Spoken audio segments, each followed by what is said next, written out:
Glasgow State Institute of International Relations. Good morning from us here in the UK. Can you tell us what President Putin wants?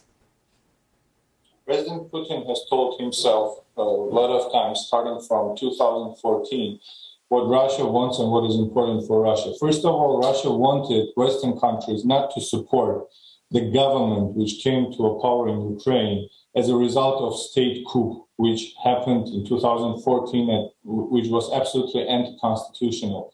However, no one wanted to listen to that. Afterwards, Russia has asked the international community to protect people in Donbas region, Russian people. I know that, and there is no one in Russia or in any other part of the world who would say that war is something good, and then war is a miracle or something which we were expecting for. However, the war in Ukraine, in the eastern part of Ukraine, hasn't started several weeks ago. It has started 8 years ago. And during these 8 years, Apple company hasn't stopped selling its iPhones to the Ukrainian government because they have attacked Donbas region. The German cars weren't stopped from being sold in the Ukrainian territory. And no one in the world was wearing the flags of Russia or of Russian people who live in Donbas region. Although for 8 years they've been killed, tortured, and that territory has been a theater of war activities. I mean, forgive me, Dr. Sardaryanan. No, forgive me. Excuse me. No, you won't, because that is a lie. There is zero evidence for that. Because when your governments, when the American government, UK government, have invaded Iraq, where we have more than 1 million people dead as a result of that, none of the American companies, none of the corporations around the world have put sanctions towards those governments. Right, so you think those are the... Excuse me. Russia, that Russia is killing someone. Where have you been for this 8 years? You think those are the sins of the West, and so therefore that justifies what President Putin is doing now? No, what is he doing? He's doing a special operation which he's invaded an independent, sovereign country and is killing innocent men, women and children. That's what he's doing. What is the number of innocent men and women killed in Ukraine? I'm asking you, how does he justify that? No one is justifying the things which weren't done, because Russia's military and Russia's army is not killing innocent people. Russia's army is destroying the military infrastructure in the Ukraine. Oh, come on, this is nonsense. And can you name me the number, please? I asked you. What is the number? I can tell you. Your governments have killed more than 1 million people in Iraq. Can you please tell me the number? Is this some kind of competition? No, there's not a competition. I ask you. You're telling me that our government is killing innocent people. I'm asking you how. How? No, you told me that Russia is killing innocent people. Please tell me, what is the number of innocent people being killed there? What is that number? Does President Putin justify it? That's what I'm asking. I'm telling you that thousands of Russians have been killed in the Donbas region for this 8 years.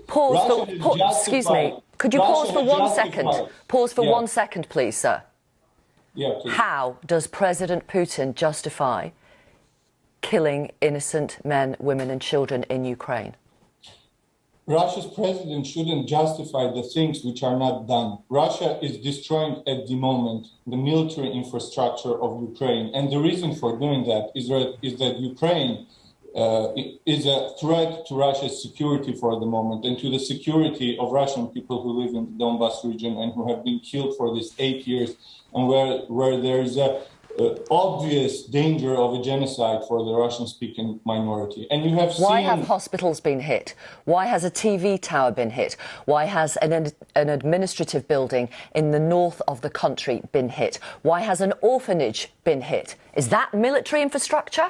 Come on. That's the information of the Ukrainian government. And before the invasion to Iraq, I've seen the Minister of Defense of the United States at the United Nations, who was showing the threat of the weapons of mass destruction which are there in Iraq. And then in 3 or 4 years, we've known that there was nothing like that there. Right, so let's talk about today. Let's talk about now. How is this going to end?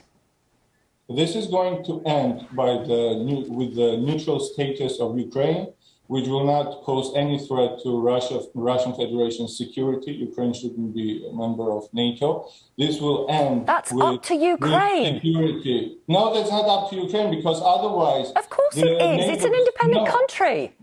Look, if that's an independent country, if you remember, at some point there were Russian missiles at Cuba, and no one cared that Cuba is an independent country. There was a huge crisis because of that. So right. Come on. So, sorry. Continue with your sentence. You say, as far as President Putin goes, Ukraine should be a neutral state. Ukraine should be a demilitarized state. It shouldn't pose any threat to Russian people at its eastern borders and to Russian Federation. It doesn't. It doesn't. In Ukraine, that's your opinion. Russia has provided a lot of proofs that it does. And in Ukraine, there shouldn't be any Nazi legions, any Nazi formations, military formations, which want to invade the eastern parts of Ukraine and which pose threat to the Russian population there. Thank you for talking to us today. Thank you. Dr. Henry Sardarian, who is Dean of the School of Governance and Politics.